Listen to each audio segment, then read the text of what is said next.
खमागणी to all. मैं शोभा भाटी आप लोगों के समकक्ष एक विषय लेके आई हूँ और चाहती हूँ कि इस विषय के ऊपर आप विशेष गौर दें और समझने का प्रयास करें, क्योंकि कुछ चीज़ें जो इन फ्रंट ऑफ अस हम जो रोज़मर्रा की ज़िंदगी के अंदर हो रही हैं, इसके ऊपर आवाज़ उठाने की ज़रूरत है, इसके ऊपर बात करने की ज़रूरत है, इसके ऊपर अपने विचार व्यक्त करने की ज़रूरत है, बिकॉज़ कोई ना कोई तो एटलीस्ट कोई पहल करेगा। इसीलिए ये विषय जो आज मैं लेके आई हूँ, इसकी शुरुआत जो है थोड़ी-सी रिलेट करते हुए झांसी की रानी लक्ष्मीबाई के जीवन से, और फिर मैं अपने आज के मुद्दे पे आती हूँ। आशा करती हूँ कि आप लोग लास्ट तक बने रहें और थोड़ा-सा प्रयास करें सुनने की। कोई भी हो, चाहे पुरुष हो या महिला हो।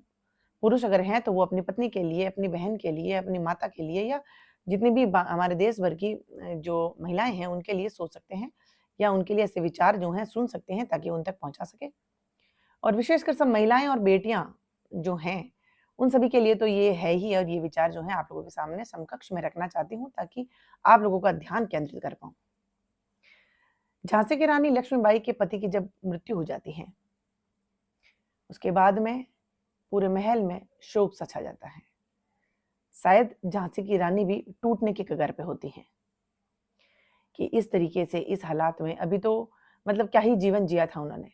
अभी तो जो है उन्होंने दाम्पत्य जीवन की शुरुआत भी नहीं हुई थी, क्योंकि अभी नई-नई नवेली जो है दुल्हन मानी जाती थी वो।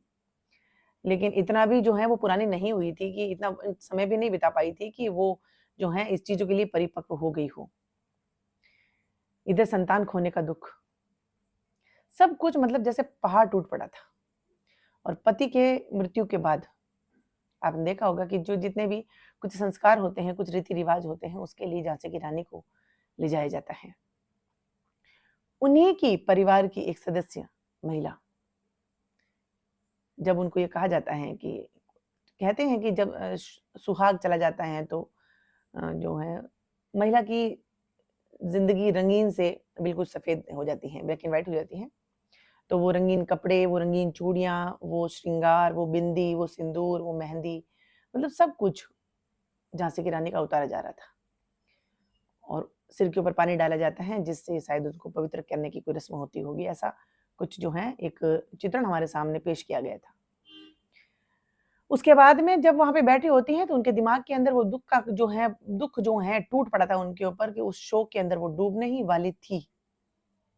और उनको कुछ सुनाई नहीं दे पड़ रहा था। मान लो कि उनकी ज़िंदगी की साँस वहीं पे रुक गई। वो दृश्य जब हम लोग देखते हैं या फिर जो हम अपने पुस्तकों में पढ़ते हैं, झांसी की रानी लक्ष्मीबाई के बारे में, तब पता नहीं दिमाग में बहुत सारे जो हैं डर पैदा हो जाते हैं कि अब क्या? लेकिन जब वो सीन एकदम से चेंज होता है और वो माइंडसेट झांसी की रानी का जो थी चेंज होता है, वहीं से वो खड़ी उठती हैं और वो कहती हैं कि ठीक है सब चलो अपने-अपने घर जाओ। वो कपड़े जो भी पहनना होता है कपड़े पहनती हैं, करती हैं और जाके राजगद्दी पे बैठ जाती हैं। वो कहती हैं झांसी को जिस तरीके से सँवारा गया था, झांसी के लिए जिस तरह से मेरे ससुराल पक्ष द्वारा, राजा द्वारा रक्षा की जा रही थी, वैसे ही रक्षा अब आगे भी होगी। कहाँ से लाई वो इतनी शक्ति? कहाँ से, जिसका पुत्र चला गया हो, जिसका पति चला गया हो, ससुराल में हो, वो सब लोग अगेंस्ट हो गए हों, मतलब हाथों के बिल्कुल सटे हुए लोग खड़े थे जो वो सब दुश्मन में तब्दील हुए हों। How it is possible for a woman कि वो इतनी स्ट्रॉन्ग हो जाए? कहाँ से आई वो शक्ति? उस समय तो शायद कोई मोटिवेशन भी नहीं था। उस समय तो इतने मोटिवेशनल स्पीकर भी नहीं थे। उस समय तो शायद इतने सोर्सेज़ भी नहीं थे कि जहाँ से किसी को सुन के जो है मोटिवेट हुआ जाए। उनके अंदर शक्ति थी, वो थी आत्मशक्ति। वो अंदर की जो उनकी शक्ति थी ना, झांसी की रानी की शक्ति, वो अंदर से अंदर उनके भीतर ही थी, जो शायद डूबने की कगार में थी। लेकिन ऐसा उन्होंने होने नहीं दिया।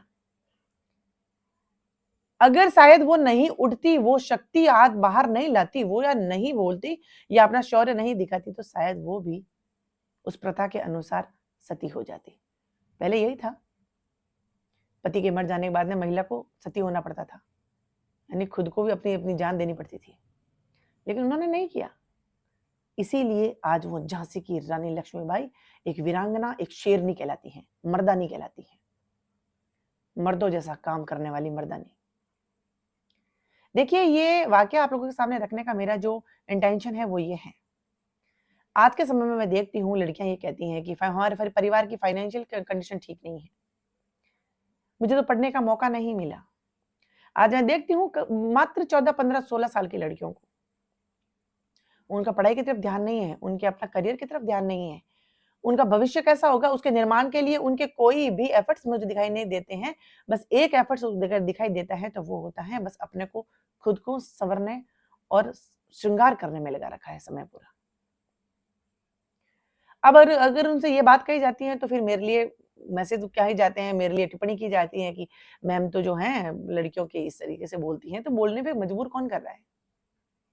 Who is responsible for that? आज की लड़कियों का ध्यान शायद अपने करियर बनाने में, वो तो कुछ एक हैं जो अपनी शक्ति पहचान लेती हैं और वो अपना नाम, अपने पूरा खानदान का नाम पता नहीं किस-किस स्टेज के ऊपर जाके, खेल में देखिए आप, पढ़ाई में देखिए आप, सब जगह पे नाम रोशन कर रही हैं। लेकिन वो तो कुछ एक हैं, बाकी सब क्या कर रही हैं? आज हम लोग अगर हँसी का पात्र बन रहे हैं, पापा की परियां कहा जा रहा है, हम लोगों को न जाने कमजोरी का प्रतीक जा रहे हैं, जैसे पत्नियों के मायके जाने पे या पत्नियों की शादी हो जाने पे, मतलब लड़कियों का, महिलाओं का जिस तरह से भद्दा मजाक बनाया जा रहा है, किस बेस पे? क्योंकि हम में से ही कुछ महिलाएं ऐसा काम करती हैं, ऐसा मूर्खतापूर्ण डिसीजन लेती हैं, ऐसे मूर्खतापूर्ण कुछ काम करती हैं जिसकी वजह से सभी महिलाओं को ये सब चीजें सुनने को मिल रही हैं। आज एक लड़की को हालात ने घेर लिया हो, आज समय खराब है, फाइनेंशियल कंडीशन ठीक नहीं है, उसमें लड़की को कहा जाए कि पत्थर डाल के अपना पेट पाल ले, वो कहेगी कि क्यों? ऐसा क्यों? जब उसके पास में ऑप्शन है कि कहीं भी जाए वो और शॉर्टकट के अंदर हज़ारों रुपए कमा लेगी, ऐशो-आराम की ज़िंदगी पार्टियों में ले जाने के लिए तैयार है, घर में भले अपनी हैसियत है नहीं है, कारों में ले जाने के लिए तैयार है, लेकिन उनको समझ में आता है कि आपको कारों में क्यों बिठाया जा रहा है? आपके ऊपर हज़ारों रुपए खर्च क्यों किए जा रहे हैं? आपके कर्म के लिए नहीं, आपके काम के लिए नहीं, आपके चाम के लिए, आपके शरीर के लिए, आपको भोगने के लिए। आपको मात्र भोगने की वस्तु माना जा रहा है। और ये किसने साबित किया? सच संवर के उनके सामने पेश होकर आप लोगों ने ही इनको इतना साबित किया है कि हाँ, हम लोग तो इसीलिए हैं, हम लोग इसीलिए श्रृंगार करती हैं, हम लोग इसीलिए अपना सौंदर्य बना के रखती हैं ताकि लोग नयन सुख ले सकें। हम लोग जब देखते हैं, सुनते हैं तो मतलब लगता है, बहुत दुखता है ये सब चीज़ें। अगर हम ये कहने में लोग कहते हैं कि कहना आसान है, करना मुश्किल है, क्यों मुश्किल है? अपनी कहते हैं, अपनी स्वाभिमान को गिराकर आप लोग अपने मतलब अपने मूल्यों की गिरावट करके हम लोग किसी के साथ में कुछ पैसों के लिए लड़कियां सौदा कर लेती हैं। कुछ भी करने के लिए एग्री कर लेती है, कुछ भी करने के लिए तैयार हो जाती है। उस समय उनको अंदर से धिक्कार नहीं आती, उनको स्वाभिमान नहीं ठेस पहुँचता कि मतलब मैं ऐसा क्यों क्यों करूँ? क्या क्या इज्जत रह जाती है? आपका स्वाभिमान कहाँ जाता है? आपकी उन उन ऐसे मवालियों के सामने या फिर ऐसे गिरे हुए लोगों की सोच के साथ में मतलब आपको अपना गिरा हुआ नहीं पाती है कि भई मतलब मैं कुछ भी कर सकती हूँ, मैं छोटी नौकरी कर सकती हूँ, मैं महीने के 5,000 रुपए कमा लूँगी, एटलीस्ट स्वाभिमान का तो पैसा कमाऊँगी। कुछ भी करिए, कम पैसा कमाइए, कम खाइए, ऐशो-आराम नहीं है तो नहीं है, वक़्त बदलेगा, लेकिन स्वाभिमान को बचा के रखिए। ये स्वाभिमान से जीना ना बहुत गौरवपूर्ण होता है, बहुत गर्वित महसूस कराता है। End of the day what will happen we don't know, but at least हम किसी के सामने नज़र मिला के किसी की आँख में आँख डाल के बात तो कर सकते हैं कि कोई इस दुनिया में ऐसा कोई पैदा नहीं हुआ जो हम लोगों को गिरा के ये कह सके कि मैंने तेरे साथ ये किया है, या किसी के सामने हमें नज़रें नीची करनी पड़े।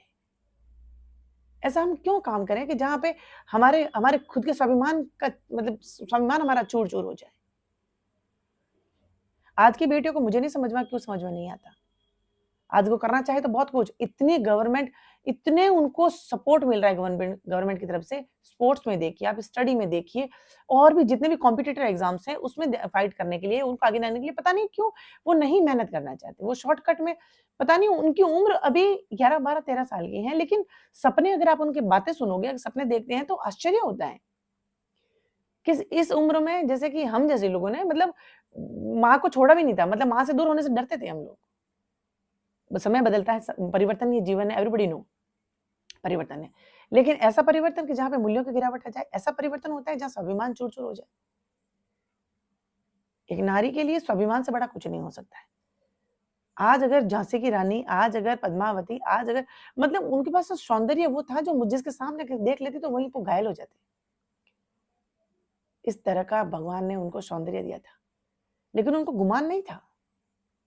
क्या ज़रूरत है उनको इस तरीके से मरने की, इतने पद्मावती को इस तरीके से आग में कूद के जल के मरने की। खिलजी तो बस एक झलक उनकी झलक देखना चाहता था, लेकिन उसने मरना पसंद किया। रानी को, झांसी की रानी को अंग्रेजों ने सिर्फ इतना बोला था कि आप साइन कर दीजिए और आपको रहने की व्यवस्था जिंदगी भर आपको पेंशन दी जाएगी। कोई प्रताड़ना नहीं होगी, किसी प्रकार का आप लोगों का शोषण नहीं किया जाएगा, आप जो मांगेंगे आपको दिया जाएगा। लेकिन बस आप हमारे सामने घुटने टेक दो। घुटने टेकने का मतलब हमारा जो एग्रीमेंट है उसको साइन कर दो। वो एक साइन करने के लिए एग्री नहीं हुई और आज के बच्चे होटल्स तक ओयो में जाने के लिए तैयार हो जाते। इतिहास को सुनने की जरूरत है। माता पिता को चाहिए कि कुछ चीजें उनको जीवन में कुछ चीजें उसके लिए शक्ति बरतनी पड़े तो बरतिए। अगर 2 चाटों से अगर बच्चों की जिंदगियां बच रही हैं तो मुझे नहीं लगता कि 2 चाटे उनके लिए नुकसानदायक होंगे। वो मार आगे की वो जिंदगी जो स्वाभिमान गिरा के जी जाएगी शायद उससे तो बहुत बेहतर होंगे वो। हो सकता है मेरा कहना आप लोगों को बहुत बुरा लगा हो, लेकिन एक महिला होने के नाते मैं समझ सकती हूँ कि हमारे लिए स्वाभिमान कितना जरूरी है। स्वाभिमान बचा के रखिए, उससे आपकी जिंदगी जीने का जो एक मोटिव होता है वो बना रहेगा। गौरव से जी पाएंगे आप और अंदर बहुत महसूस होगा और जिंदगी में किसी चीज का मलाल नहीं रहेगा या फिर अपने आप से कभी ऐसी घृणा नहीं होगी कि कुछ चंद पैसों के लिए या कुछ शर्तों के मानने के लिए मैंने किसी के साथ में कोई कॉम्प्रोमाइज किया। ये जिंदगी हो सकता है कि आपको फिजिकल सुख दे सकती है, माना कि आपको ऐश करवा सकती हैं और ये ऐश मुझे नहीं पता कि आपको किस कगार पे लाके खड़ा कर देगी और किस तरीके से आपकी ज़िंदगी को तबाह कर देगी। क्योंकि आपकी जैसी हज़ारों लाइन में खड़ी हुई है। आज आपका यूज़ किया जा रहा है, आज कल आपको आपसे बेटर कोई ऑप्शन मिला उनको तो वो आपको फेंक देंगे। After then what you will do? क्या करेंगी आप? कुछ नहीं बचेगा आपके पास में करने के लिए, मरने के अलावा। आज भी वक़्त है। शिक्षा को, संस्कारों को, स्वाभिमान को, संस्कृति को, इन सबको इम्पोर्टेंस दीजिए। दुनिया और फिर मुड़ के देखिए, जब आप ऊँचाई पे चढ़ जाएँगे, फिर आप मुड़ के देखेंगे, फिर आपको महसूस होगा